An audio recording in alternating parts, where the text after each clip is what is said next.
The 17th element on the periodic table of elements is chlorine. Welcome back to Norris Teaches Science with me, Mr. Norris. This is another Physical Science Edition video. Today I'm going to talk about naming covalent binary compounds. This is continuing talking about different types of bonds and how to name them and how to write the formulas. Today we're going to focus on naming binary covalent compounds. So that should be your goal for this video, that you can do that. So naming covalent binary compounds, what does that mean? Well, that binary, if you don't remember, binary means two. And that means that there's two elements present and both elements are nonmetals. So this is a little bit more complicated than naming ionic binary compounds because there's an extra step in here. So the first step is to name the first element. And the second step is name the second element. The third step is to change the ending of the second element to IDE, kind of like what you did with ionic compounds. But this time, we have to add prefixes based off those little small numbers on the elements. So they come in factor now. And then we place it all together, rewrite it, and make it look all nice. So prefixes, you have to know your prefixes. If a 1, now chemists are lazy, they don't like to write the number 1, so if there isn't a number there, it's an understood 1.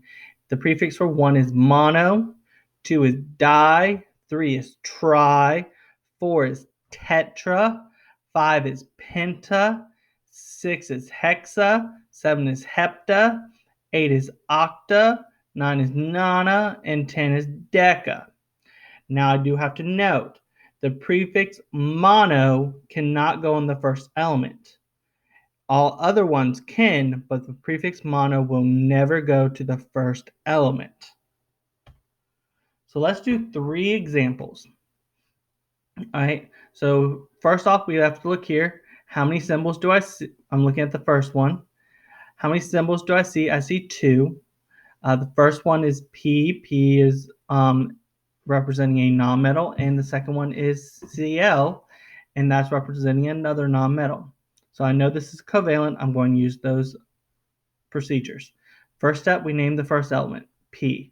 P stands for phosphorus. Give me a second while I write it. I'm writing with a mouse here. Second element is Cl. Cl stands for chlorine. The third step, we take the ending of the second element and we change it to IDE. So chlorine becomes chloride. Here comes the fourth step. The fourth step is all about the prefixes. We have to look at the little numbers. So we have P, but we have no number after it, so it's understood 1. The prefix for 1 is mono, but since P is the first element, we can't place mono on it. Cl has the number 3 after it. The 3 goes to the Cl only because the numbers only go to exactly what they follow. And so the prefix for 3 is tri, and prefixes go in front of words. So we have phosphorus, we have tri, we have chloride. So we're going to rewrite this. Phosphorus, trichloride.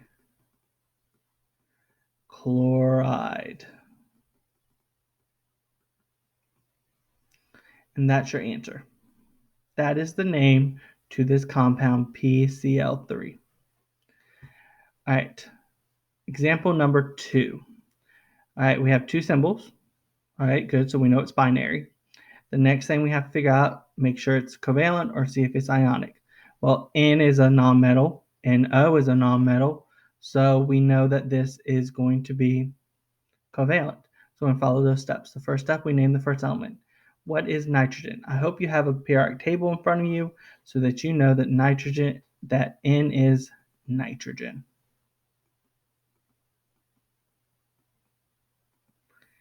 Then name the second element, O. O is oxygen. Then we have to do the third step, which is change the ending of the second element to IDE. Second element is oxygen, so oxygen becomes oxide. Fourth step is all about those little numbers and adding prefixes. So we look at N. N has the 2 because the 2 goes directly to the N only. So the prefix for 2 is di. O has the number 5. The prefix for 5 is penta. Now, there's an unwritten rule in the English language that you're not going to write the A and the O next to each other when it's with oxygen. All other times you would, but with oxygen, we're not, so the A will go away when we rewrite this. So when we rewrite everything, it's dinitrogen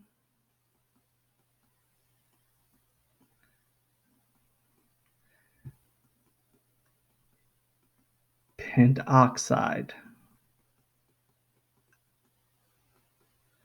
And that's your answer. All right, I want you to pause the video and try example 3 on your own real quick. Did you pause? Did you try it? Do you think you know the answer? Let's see what it is. So there's two symbols. Good. Both of them are nonmetals. Good. So the first step is we name the first element. C is carbon. And O is oxygen. All right, third step, we take the second element and we change the ending to IDE. So oxygen becomes oxide. And then since it is covalent, we have to use our prefixes. Now you see that there's no numbers there. That means it's understood 1 after them. What's the prefix for 1? Mono. Does mono go to the first element? No. Can it go to the second element? Yes. Mono. So we're going to rewrite this. Carbon monoxide. We're only going to write one O because that's an English language thing. And that's your answer here. Hope you learned a little bit about naming covalent bonds. Come back and we're going to talk about a different naming technique in another video. But like always, I'm Mr. Norris and I'm signing out for this video.